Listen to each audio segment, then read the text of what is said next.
4 minutes early on a Wrestle Kingdom weekend here on the Social Suplex Podcast Network. I am here with All Things Elite, Floyd Johnson. Floyd, how are you doing? I am doing well. Unlike many of my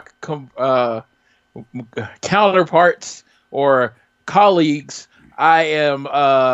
This is my Used? norm. Huh? You You can. used to this? I'm used to this. This is my normal schedule.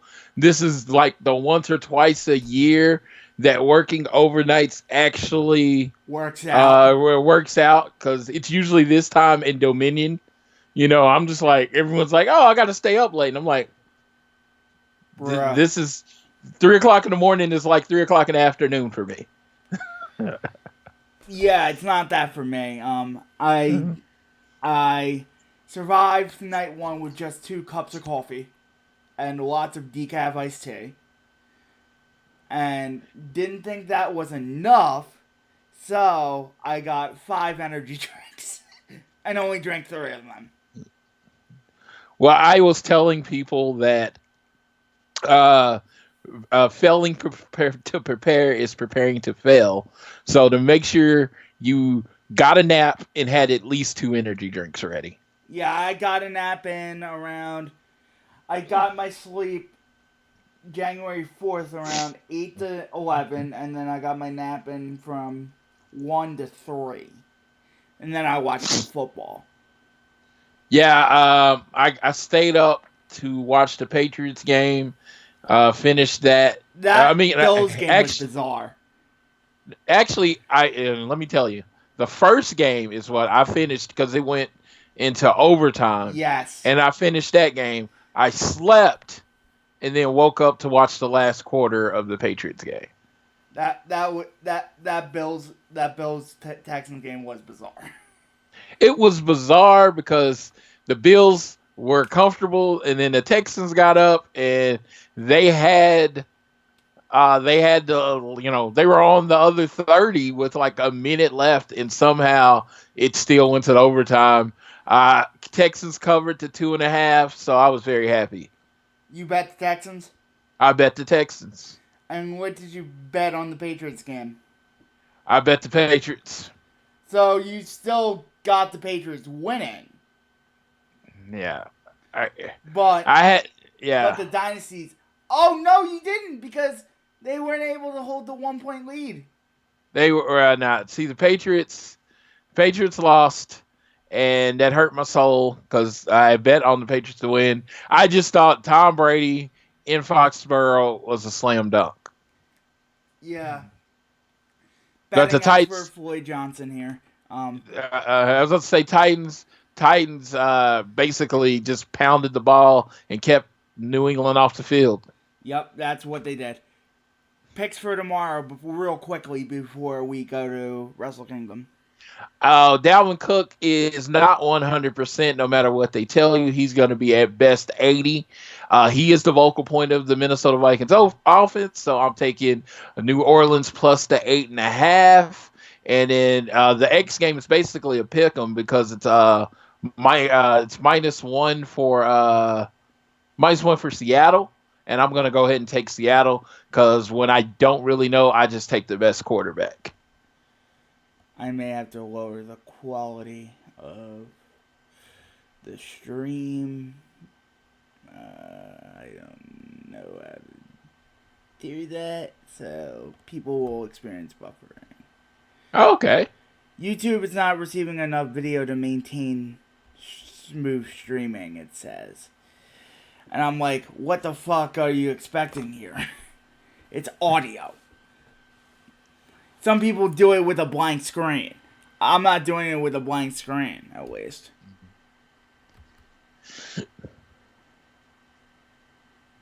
I don't know what the fuck's going on. So, viewers in the chat, can you still hear us? If that's the case,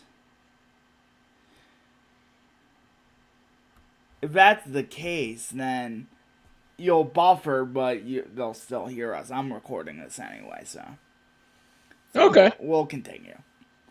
and then I'll pick the Saints as well. I'm picking my Philadelphia Eagles because I'm from Philadelphia. Philly's hot right now. Seattle is just one of those teams that Russell Wilson's one of those quarterbacks I don't bet against. He's just like, if it came down to it, I would probably just not bet because he's just. I've lost so much money betting against Russell Wilson. Right. Oh, I now understand what you're saying, man. Yeah, I've lost a lot of money betting against Russell Wilson. Like, seriously. It's not buffering on my end, you know.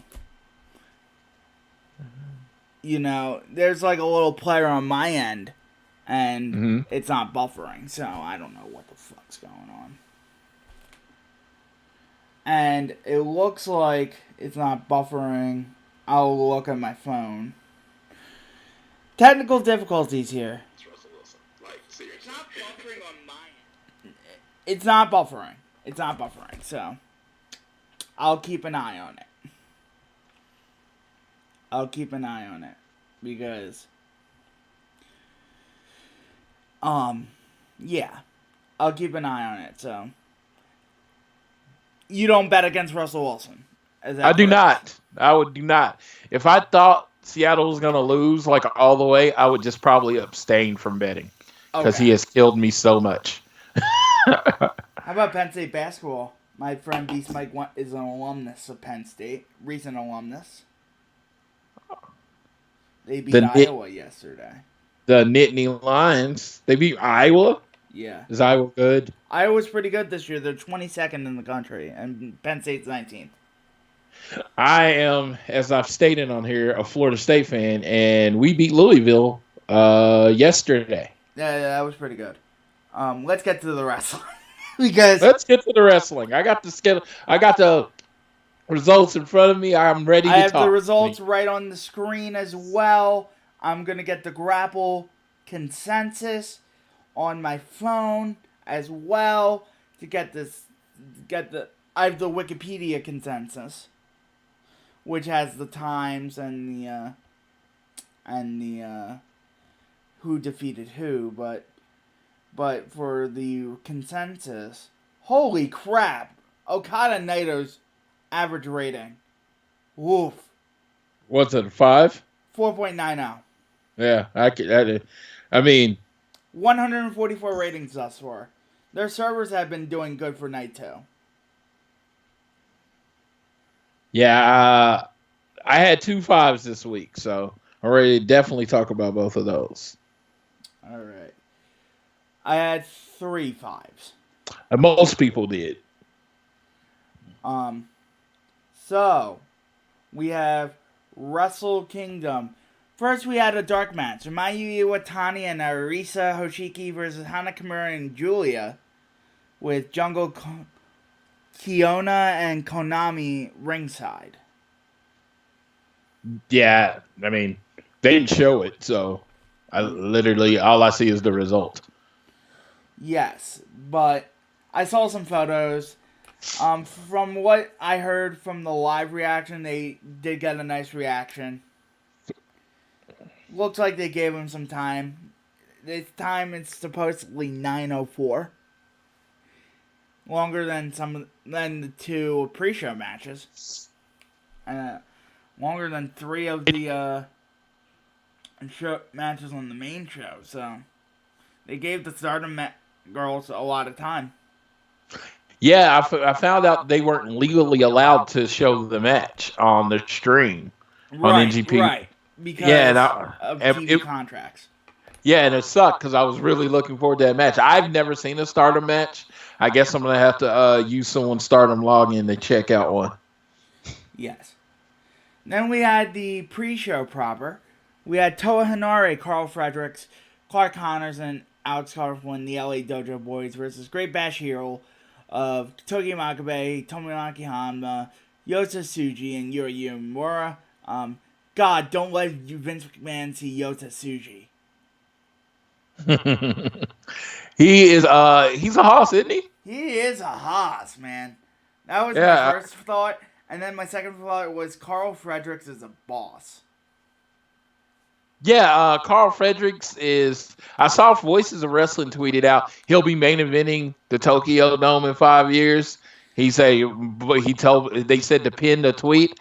I am very impressed with him. I like to see he has the look, he has the talent. I like to see him with this is one of those. And then they retweeted it later and they said Makabe bumped for him, so scratch that, 3 years.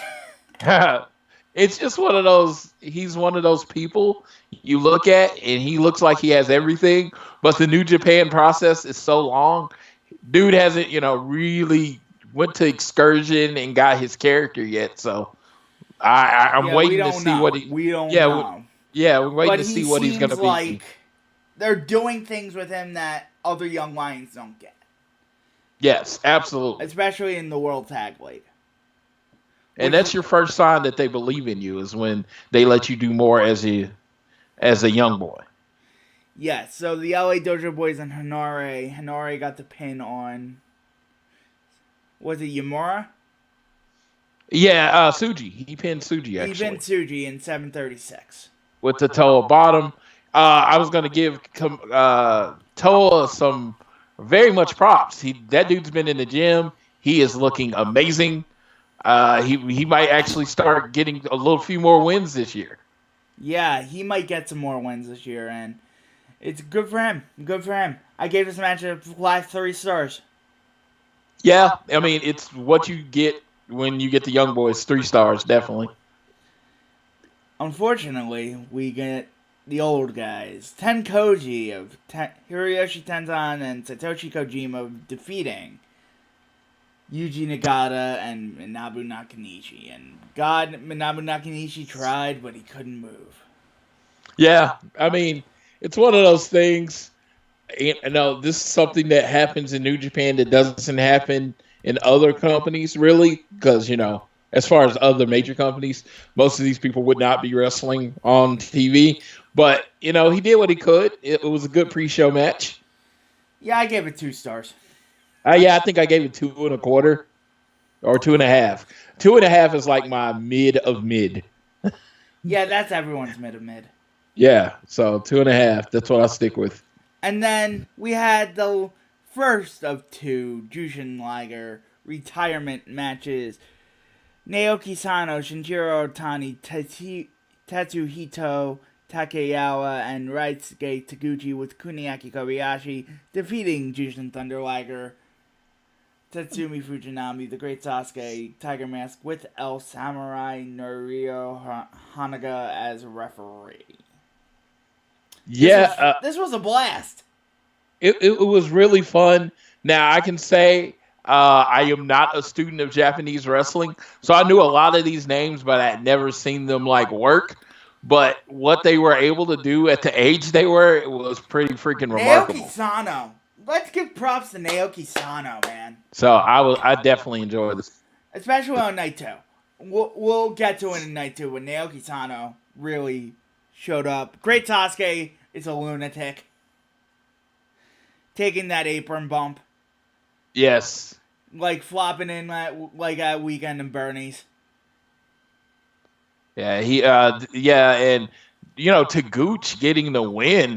We were the people in the gallery were a little shocked over that one. I wasn't so shocked. I thought Otani would get the win over Liger, but Taguchi is a good choice because he's a roster member. Yeah, I thought Liger might get the win in his second to last match and then take the L in his last match. Yeah. But this was an 8:52. Yeah. Taguchi hit the Dodon. Suzuki-gun of Zack Sabre Jr., Minoru Suzuki, Taichi, El Desperado defeats Los Ingobernables de Japón, Sonata, Evil, Shingo, and Bushi by submission. Yes, the Zack Sabre Jr. taps out Bushi with the Jim Breaks armbar. It was a New Japan 8-man tag match. It was. I mean that's what it was. I rated it 2.75. I gave it the gentleman's 3. No, it was just it wasn't horrible. It was just what you expect. I wasn't so kind to the next match. Okay. Chaos of Hiroki Goto, Tomohiro Ishii, Toriano, and Yoshihashi versus defeated Bullet Club of Kenta, Bad Luck Fale, Yujiro Takahashi, and Chase Owen with Pieter.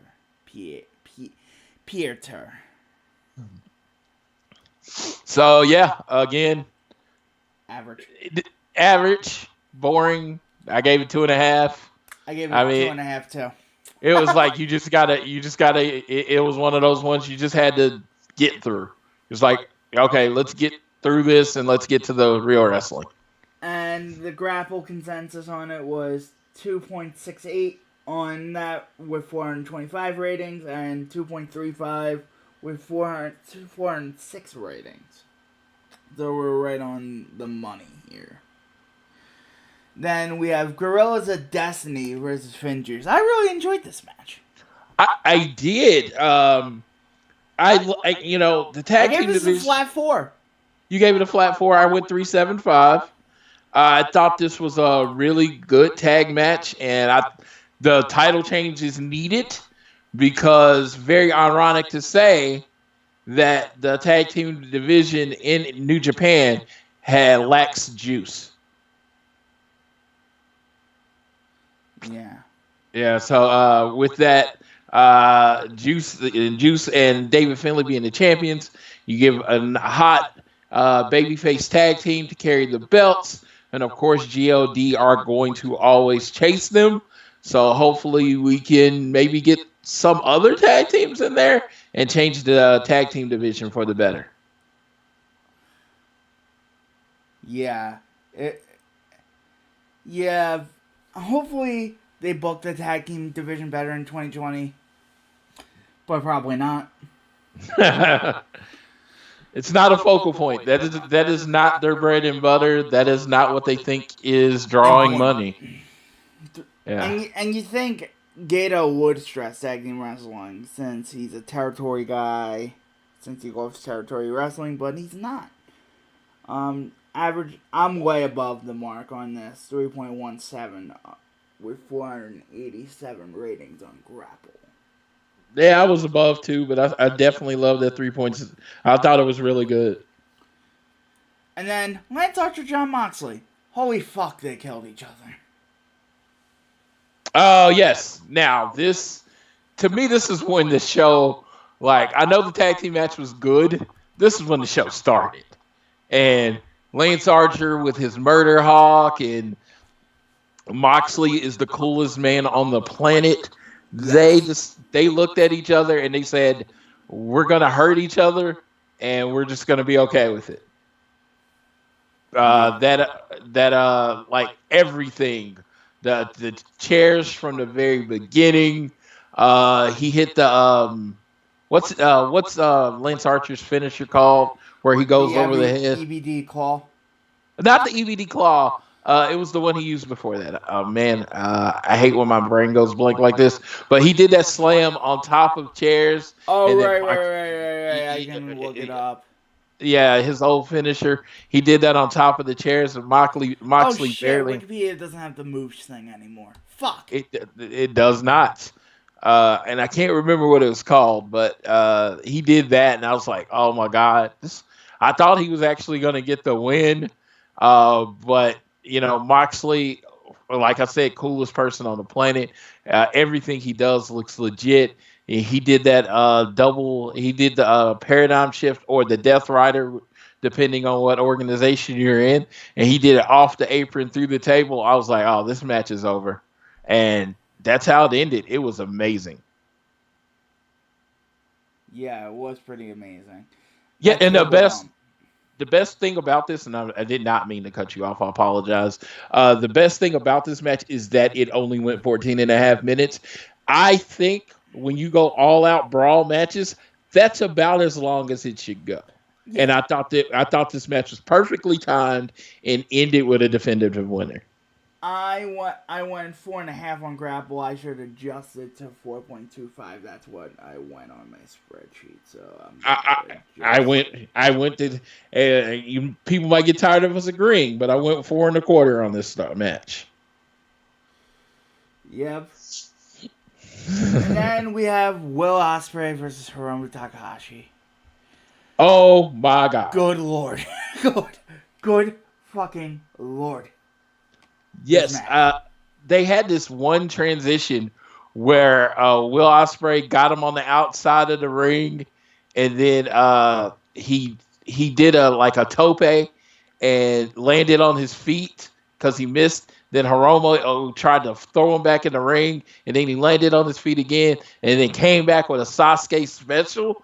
I was like, I couldn't breathe. And apparently he broke his heel during that sequence. Oh my God. Because you're not supposed to be able to do that. Those are inhuman moves. Your body is not, your body eventually says, you know what? You are human. Because that is the natural reaction of any normal person trying to pull that off. They would break something. Yeah, his ankle sort of turned if Yeah. you look closely in the landing. And then he went the rest of the match like nothing happened. He hit that, He had so much poise. yeah, hit the shooting star express that looked prettier than anything I've ever seen. They had he And got the him. strength. Adrenaline's one hell of a drug. Yeah, Hiromu's neck held up because he took that hidden blade like a champ. God, that hidden blade looked too good because my suspension of disbelief was sort of taken aback by his sudden burst of offense. Yes, and I love he tried to do it 2 times before, and Hiromu felt him coming and knew to dive. And he did catch him with the Oz cutter, but he didn't catch him with the super Oz cutter. But he caught him with the Oz cutter. It looked good. Like that transition when he hits the Oz cutter, lands, and then floats over right into the pinfall. It's Will Ospreay does stuff every match that no one else in the world can do, and it's just And then beautiful. Hiromu has that charisma, has that it factor. Oh yeah, Hiromu, he made sure he was 100% before he came back because I tell you, you couldn't tell if he missed a step in this match. This match was damn near perfect for me. Hiromu's new finisher, He's which is calling it called Time Bomb 2. Time Bomb 2. And I went 4.75 on this. I went I the don't. full 5. And after talking, I know what spot it is. Everyone's giving it on Twitter. yes, I just The drop kick. See, with me, it wasn't that. The closing sequence, even though great, I thought it was a little too definitive for me. It was just like Hiromu just was on top. That's what did it for you. That Yeah, 4.75 and yeah. It was just he just won, and it was like in the 2 matches that I gave 5s. As we get to them, it was just the closing sequence, even down to the last 30 seconds. You really didn't know who was gonna win. Correct. Yeah, so I thought it was a really, really 4.75. I'm like, it's damn near perfect. It's match of the year. Yeah, so it's like it's in the notebook. I will be talking about it at the end of the year, maybe. Spreadsheet. Yeah, the junior match of the year. So it was an amazing match. It's right at 4.75 in Grapple, 644 ratings. It's averaging at 4.75. Yeah, and like I said, I will not argue anyone that gave it a 5. I will not. It was just my personal everything, It was 4.75. Jay White versus Naito. What do you think? Character match, but I love this match. They were a character match. I love the match. I love Jay White's style of storytelling more than I love Naito's. But the first 10 to 15 minutes, literally everybody in the room was about to fall asleep. So I still thought it was a great match. I went 4.25. I went 4.75 because the finishing sequence was so out of this world that it was undeniable. Yes, I really had no idea who was gonna win it. I was like the world. The first 7 minutes was like that for me. After they started working on the ankle, then it got into gear for me. I had to wake up my friends. So they were like, "Oh my god, I can't take this." And I understand it's pro wrestling, and I love the slow build up. It just it was almost it was It didn't like need to be 33-54. yeah, it was that If fine it, line between slow and too slow. yeah, I agree, but still fantastic. Still fantastic match. Naito hitting his Destino to win the match. It was great. He did not. Everybody wanted him to kick out of the Blade Runner. That was kind of like They were protecting it. Subplot that we kept hearing. They still protected the move. He didn't kick out. No, and I think that's for a bigger moment. Yep, I agree. Kazuchika Okada Kota Ibushi. And that is averaging Jay White Tetsuya Naito at 3.96 with 596 ratings on Grapple. Okada versus Ibushi. 39-16 of the best pro wrestling I've seen until tonight. I personally thought this was the match of the weekend. I gave it a 5. I went to full 5, and I had no doubt in my mind. I thought Okada Naito was a little better, but I could see why you thought this was. I think what pushed it for me is Murder Coda. Murder Coda is a real thing. That's that 2-minute sequence when he was just beating the shit out of Okada. It got uncomfortable. It was like everyone's looking like there's no way he pulled that punch. He just punched him. You know? That uncomfortable. I thought he was going to pull out Murder Coda for the whole Jay White match. Yes. Yeah. We'll get to that later, but I thought he was going to pull out Murder Coda for the Jay White match, but I'm glad he didn't. Yeah, I was on the edge of my seat for Murder Coda and what it took to beat Ibushi. I think he gave him 4 or 5 Rainmakers.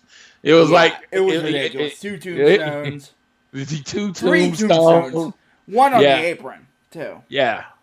So he took the and then what was the move off the top? It wasn't a Tiger Driver. What was it off the top that Coda hit on him? Oh, the German suplex. Yeah, and it was just oh my God, it was the best wrestler. If there was only one night of Wrestle Kingdom and it ended with this match, I would have been fine with Wrestle Kingdom. But guess what? We get a whole nother night of it. I mean, Kota Ibushi gave it his all, and in almost like Kenny Omega, his first time against Okada in the main event of Wrestle Kingdom, he comes up short. Right. And I want to give a shout out to Kevin Kelly, Chris Charlton, Gino Gambino, and Rocky Romero for pulling off a 4-man team. That is not easy for them to stumble upon each other, to do all that shit, to pull out history, to fill in all the gaps, and to shout out many people. That's not easy.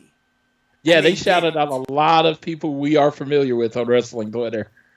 Yes. Yeah, and I saw Andrew Rich notice that, and I had to notice that as well.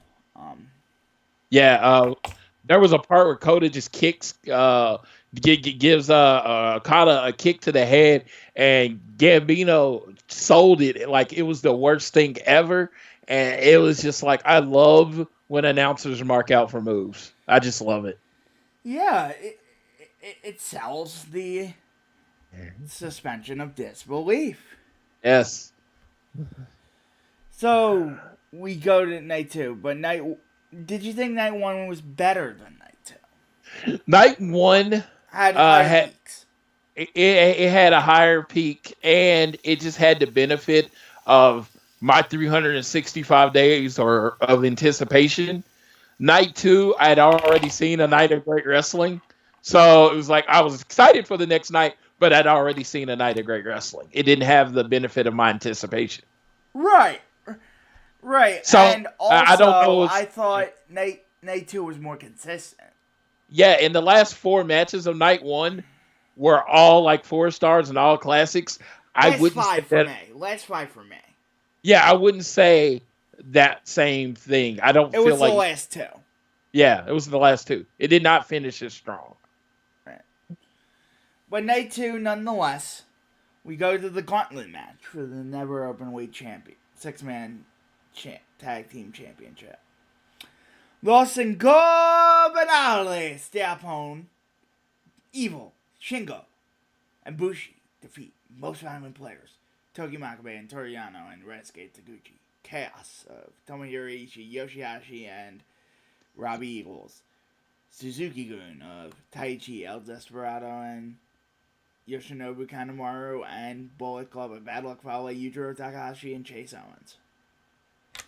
This won 23-23. I did not make that up, by the way. Oh, really? Yeah. This won 23-23. It was a bunch of Shout out to the person that liked this video, by the way. Whoever did. Shout out. It was a bunch of 6-man matches. Yeah, it was boring. It got everybody on the card. And Robbie Eagles had a bunch of shine in this match. So. He did. I think, of course I think that's important. Yeah, he's the future Chaos Jr., He's that guy when Will Ospreay goes on to the next level. So that was good. I actually, on my previews, I called LIJ winning just because, I was hoping for the golden roll call at the end of the show. But we'll get to it later. Somebody ruins my life. We all ruin lives sometimes. Hiromu Takahashi and Ryu Lee defeat Jushin Liger and Naoki Sano with Yoshiaki Fujiwara. Yeah, I did not know. Naoki Sano was really good in this match.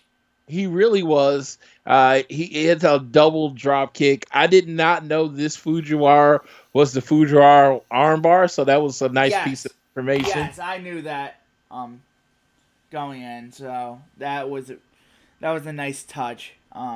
Their mentor. He's the scariest looking 70-year-old you could ever see. And he can fucking stretch you for days. Absolutely. It's just like I would not want to be in that dude's grasp because me being 30 years younger than him, I don't think there's anything I could do about it. They did tease the whole rivalry between Takahashi and Ryu Lee. Takahashi, when coming in the ring, and Ryu Lee was opened up the rope for him. He didn't have his. And Ryu Lee had the ROH World Television Championship and it was barely mentioned. LOL. Yes, and he had his Liger tribute mask on, which was really cool. But yeah, this match went as a lot of people thought it was gonna go. They teased Liger getting the pin, and then Takahashi hit time bomb, dropped Liger in Liger's last match, and that's kind of how he wanted to go out. He wanted to go out getting pinned by the junior champion. Yes. He went out on his back. And just like Jushin Liger, a gentleman and a professional, he went out like he was taught to go out, when he was trained. How all the legends were taught to go out. You go out on your back. And he did. For the first match, I gave 2.5. The average was 2.62 on 78 ratings. The Jushin Liger retirement match, 3.19 on 147 ratings. I gave 3 stars to. I gave that also 3 stars. But stars don't fucking matter in this fucking instance. Yes. It's 1,000,000 stars for the moment. And speaking of the moment, yikes! Of all the times New Japan World decides to crash. Yeah. They were a victim of their own timing. The show started at 11 p.m. So what that meant is a lot more people in America were going to be up to watch it. And 9 p.m. Pacific, too. Yeah, yeah, that's what I'm saying. It was a lot more reasonable time. So they were just gonna, they just got I gutted flooded it out. with, I gutted it yeah, out today. they got flooded with a lot of U.S. people trying to access the stream, and it sucked. And everybody's like, do better, but Well, there's no they couldn't way. do better. They Yeah, couldn't. there's no way. There was no way to predict that. If we didn't crash it last night, most people think No, we you'd didn't have. crash it last night. No, it Yeah, didn't happen. you think It you was think it would be perfect less. last night. You would think it would be less people watching it tonight, but because of the time, And a because of lot more people. Jericho. And because Yeah, of yeah. Jericho, the stipulation, and the double title, you just had more people staying up to watch it. we'll get into the attendance numbers and everything like that after we get into the main event. Because there are some thoughts I have with that. Roppongi 3K showing you with Rocky Romero defeat Bullet Club, Taiji Ishimori, and El Fantasma. I was a little disappointed. I thought it was a very entertaining match. The whole things with the cup thing and Rocky telling that story, I was interested in. I went 3.5 on the I match. went 3.5 too, but I wanted Bullet Club to retain. I figured I'm tired of Roppongi 3K winning the Super Junior Tag League every year and fucking winning at Wrestle Kingdom. I think this was the last year of it. I mean, it's just a gut feeling. I'm not going on inside information or anything, but I think they've done all they can. Yep, and Show needs to be a big player in the junior division. Yeah, I love their finisher. I've never seen it before. Tribute to the Lucha Bros, the package pile driver with the double stump. And that match averaged a 3.39 with 123 ratings. Zack Sabre Yes. Jr. versus Sonata. I gave this a 3.75. Good grappling. I love their matches. I went 4 just because I love the style of match. I know I'm probably the high one on that one, but I just love. No, you're with the consensus, honestly. 3.82. Yeah, I love how they move, and it's so fluid. And even when they go into those pin transitions, it looks like they're trying to pin each other. It doesn't not. It's not just like. It's not just like. It doesn't look like a dance. It looks like each of them are trying to pin each other, and I'm caught up in it, and it's just as it moves just as fast as like a junior heavyweight match where there's a lot of flips and stuff. I enjoy that just as much as I enjoy this. Yes, so then we have Hiroki Goto Juice Robinson losing to Jon Moxley. I went 3.5 on this. I went 2 3/4. I mean, it was entertaining. Again, it really was like a no DQ match, and it was short, which is what I want from my no DQ matches. And I like that it was definitive. He hit him with the Death Rider, then hit him with the other. Hit him with another one, the elevated Death Rider, and just beat him. It wasn't. Yeah, it wasn't much fanfare. I thought it would be much more than that. It was building more to what happened after the match. Yeah, I thought there would be much more fanfare to it. Yeah, after the match. Though after the match, we got the fanfare. We got the fanfare. We hear a music hit, and you hear the start, and you're like, no, it's not him. Oh, God. Sandy Hare. Yes. I flippin' jumped out of my seat. I was like, yes. Thank God. Yes, Moxley, when he first got released from the WWE, he said he wanted to fight Minoru Suzuki. When he was going after Lance Archer in the World Tag League, the first thing he did when he went in is he dropped Minoru Suzuki with Death Rider, and that's all it took to piss off Minoru Suzuki, who not only came to the ring, he took off his clothes, and he came out in the ring ready to fight. He was like, the announcers were teasing like it was going to be for the U.S. title, but it was match. Yeah, it was. That would have been a thing. That would have been a thing. But yeah, they just battled and forearmed each other, and of course Moxley had just fought a match, so of course Suzuki got the Kenta just tweeted, by the way, "Hey world, here I am." who? Kenta. Oh, really? Yes, that's awesome. And then Got Style Piledriver dropped Moxley on his head and walked out the ring. The sale job for Moxley after this, fighting the Young Boys because he didn't know where he was at or who he was fighting, and like he didn't know what just happened to him. I thought was beautiful. Minoru Suzuki versus John Moxley. Take all my money. Take it all. Take it all. You can have all. You can just have my money. Inject that in my veins. Yes. I mean, because let me tell you, that's going to be a fight. It's not going to be a wrestling match. Yeah, it's going to be a fight. Next match, Hiroki Goto defeats the aforementioned Kenta.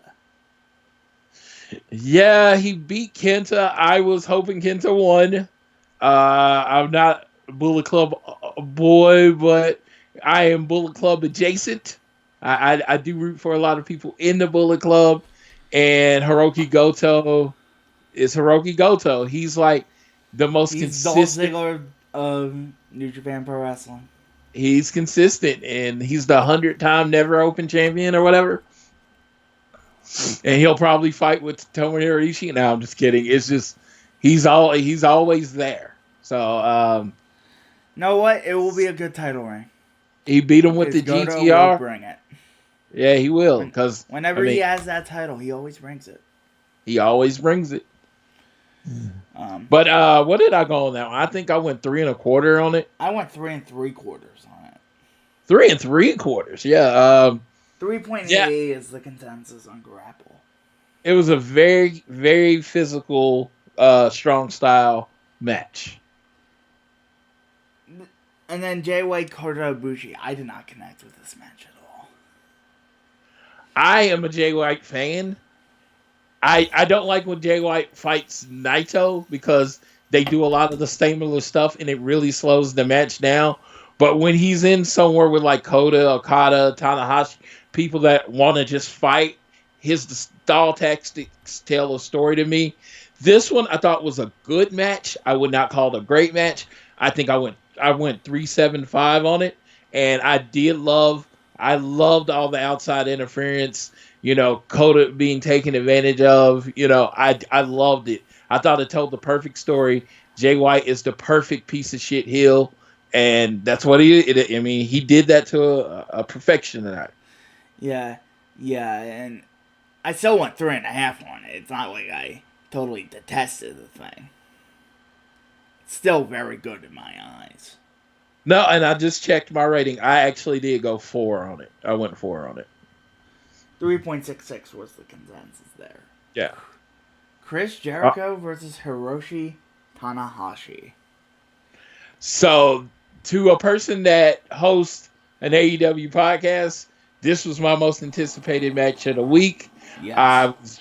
Let me tell you, the point of we went from not even saying AEW's name on the show to the AEW champion being announced and him wearing the AEW belt and a known stipulation of the match being if he won, he would get an AEW title shot and open the forbidden door.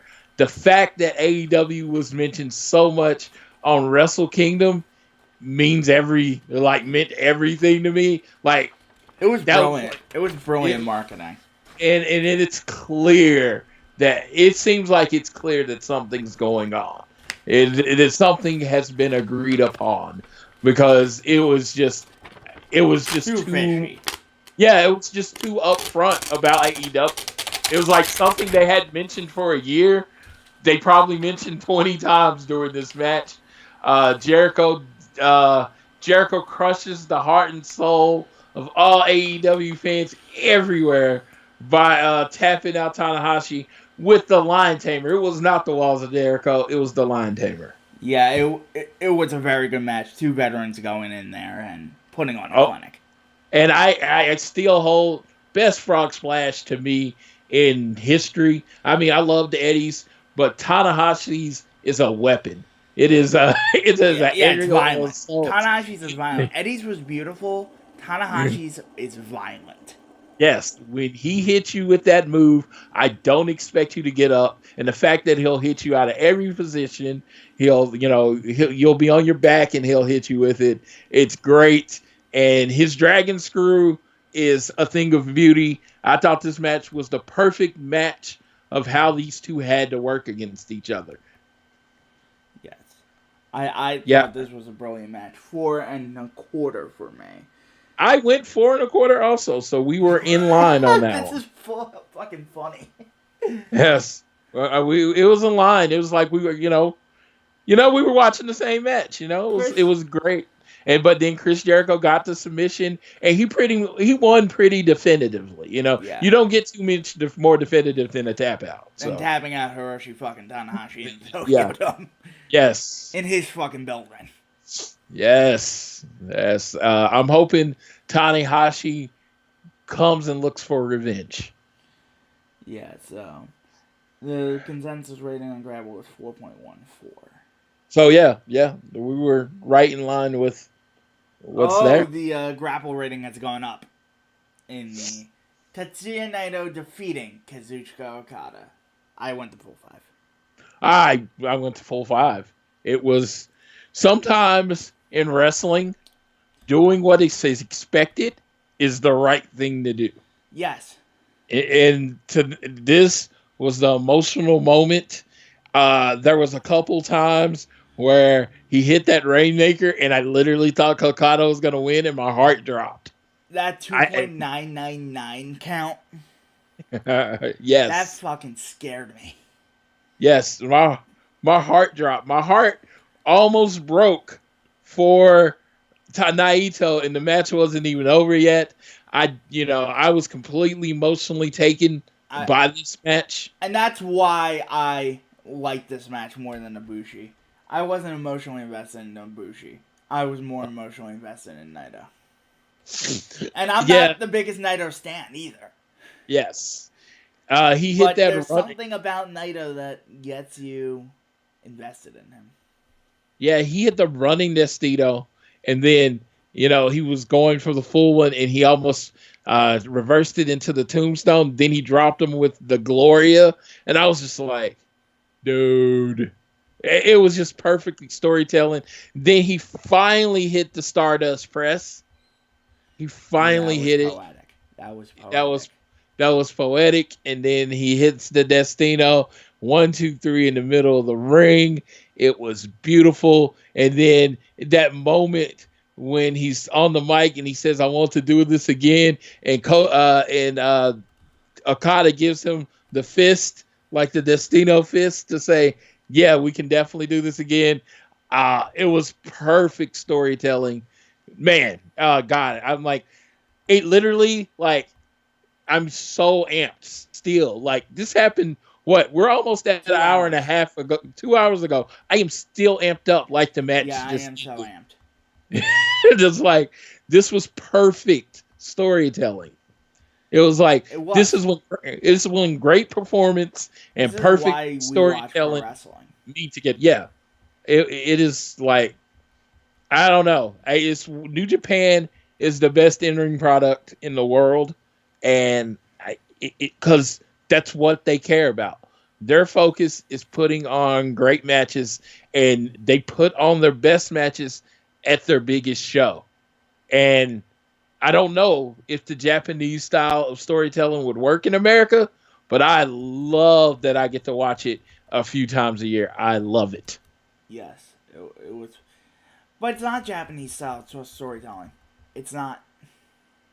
It's old territory style storytelling done by Gato, a Hall of Fame booker. Yes, and unfortunately, I down to the Hall of Famer ban. Yeah, I will tell. Feet.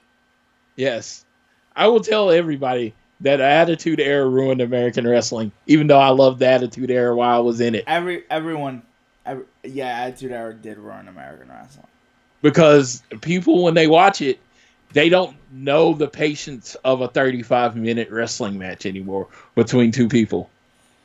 No. You know, just a great match.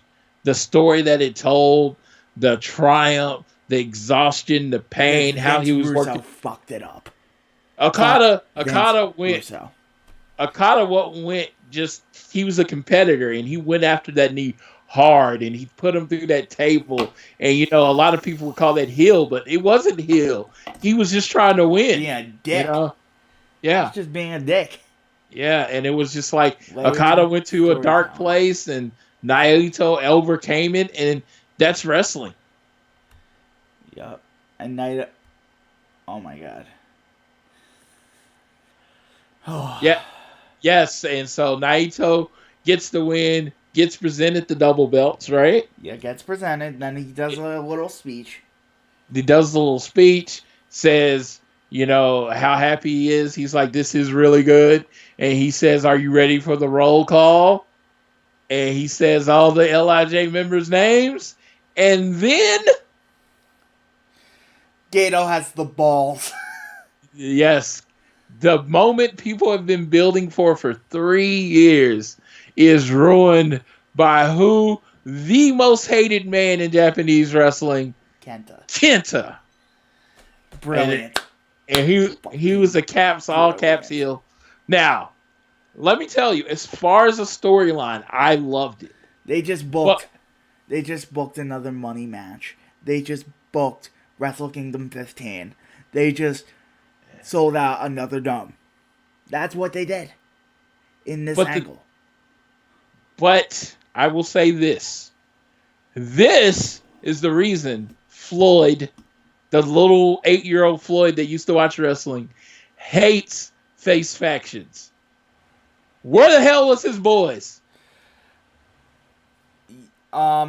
Maybe it'll get revealed tomorrow that somebody was holding the door. Yes, because I was like, seriously, I was expecting all of them to sprint as hard as possible down there and Kenta to escape. I wasn't expecting an altercation. Kenta to escape, and then LIJ helped the boy out. I'm not saying prevent the attack. Not do the roll call or anything. Just help the boy out. It helped their boy out. Only person that came down was Bushi. I'm afraid. I was like, when it was Bushi is a geek. Yeah, I was like, Kenta could go back in and kick his ass too if he wanted to.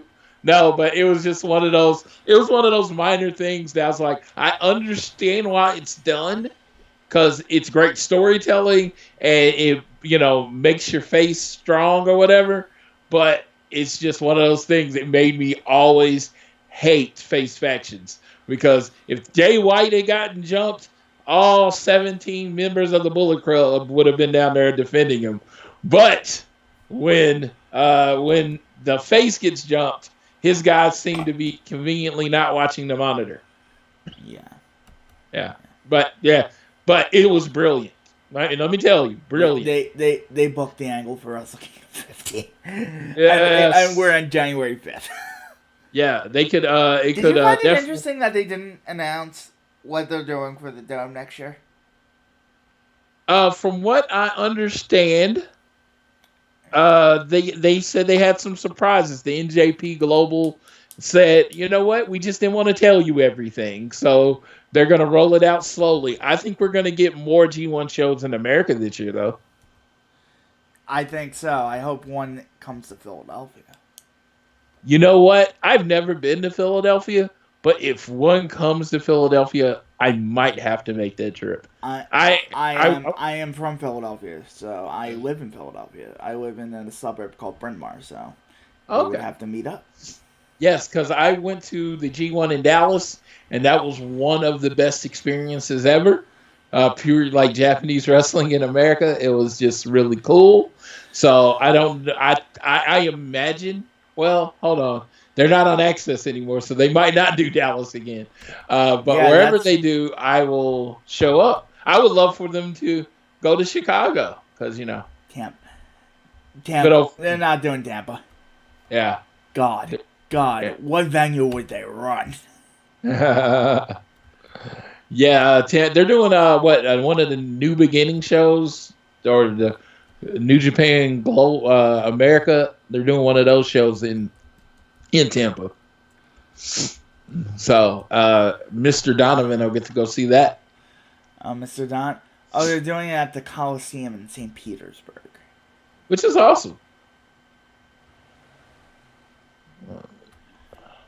So, and then we'll do the attendance number real quick. Evan Okay. Deadly's our source here is Evan Deadly Sins on Twitter at Evan Deadly Sins. Evan Deadly Sins W. I wanted to get his name right because he's the moderator of the Reddit page on New Japan and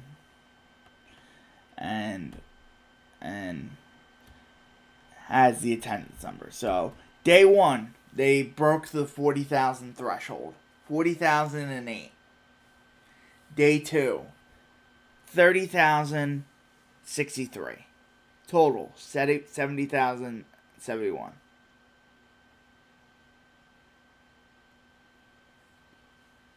That is those Really are great impressive. numbers. Really impressive numbers. I doubt they wouldn't want to do this again. No. And they blew an Okada Naito match for 10,000 less fans. Or a lot of people assumed it was going to be Naito Okada, and Naito and Okada sold 70,000 tickets. You can look at it either way. Yeah, I would rather look at it at the former way. I was like, you can look at it either way. You can say that. I mean, I have been hearing that this main event was going to be Naito and Okada for 2 years. 2 years. And it ended up being it. And I know a lot of people signed up for Wrestle Travel and made the trip because they expected it to be Naito and Okada. Yeah. I'm not going to say all 70,000 people, but I know a lot of extra people that normally wouldn't have made the trip because of that. Right. So I don't know. They might have blew it, or they might have, this might have been the story. They might have gotten everything they wanted out of it. But you're not getting 70,000 different people. Yeah, that's true. That's true. I don't know. It was I don't think it was anything but a financial success for them. I think it's a financial success. If you try to spend it any other way than success. But yeah, I think they could have got another show out of it. Yeah, when I did my prediction show, I predicted Ibushi, because what I said is what I would have done is had Ibushi beat Okada, then Naito beat Ibushi, then Ibushi got his title run, and he got his one night title reign or whatever. And then I would have done everything to build to another dome show, maybe Dominion, and that would have been And G1's in Okada. October this year because of the Olympics. Yeah, And they're going back to Ryogoku. Because of the Olympics. Yeah, I am. I'm very excited about this. I'm very excited about this next year. I'm very super excited about Naito's title run. How long it's gonna be? Who his major challenges is gonna be? It's gonna be. Huh? How long each reign's gonna be? Because they're not gonna unify the belts. Correct. I think you should just give up the Intercontinental belt. I think they should do an Intercontinental tournament. Maybe the winner of the New Japan Cup. That would be such a wimpy move, though, for Naito. Have him defend it like once or twice before he gives it up. But the whole thing is, you beat the world champion. Fuck the Intercontinental belt anyway. So. Yeah. So I think he's gonna give it up, but I don't know if he defends both. That's cool. I saw it in ROH with Jay Lethal, and I thought that was dope. But every other time I've seen it, you give up one of the belts. That was a blast. That was a blast. I am very excited about. I'm very excited about New Year's Dash. I think you're gonna see some You're gonna see surprises, some surprises. Yes, you are. and I think you're gonna see some people from AEW. I made that prediction, and I'm sticking with it. You're still sticking to it. I'm Okay. still sticking with it. From what I understand, unless I've seen wrong, I've looked on Twitter, and there's certain people that haven't tweeted in quite a few days, and I think they might be Young making it. Bucks, Now, Kenny Omega. Ortiz and Santana, Really? Oh they have shit. they haven't tweeted in like 5 days. I'm not saying they're anywhere. They might just be taking a break from the internet, but I think we might see something. That's funny. Yeah. But neither one. I will check their Instagram, their Twitter. They haven't tweeted. They, like I said, they might just be taking a break. This is the time of year you spend with your family. I don't know. But it got my mind turning. It got the wheels turning in my brain. Floyd, your socials. Yes, you can follow me on Twitter at Floyd Johnson Jr. or the show at AT Elite Pod.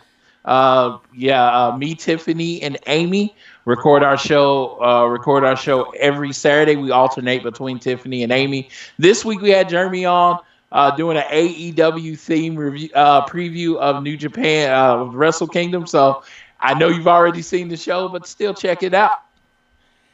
Yes, and Get in the Ring has taken a couple week hiatus because of the holidays. We'll be back at it this week, hopefully with a guest to review Wrestle Kingdom. Beast Mike will give his full thoughts, and this will be on the feeds on the socialsuplex.com, and Social Suplex has a new feed as well. So that's exciting. Shouldn't affect the back end, but I'm just so excited. And I just can't hide it. Yeah, leave all your ratings and reviews for all the shows. We appreciate it. Yes, for all the individual streams too. So Yeah, definitely. yes. So thank you. I'm gonna end the stream now. All right.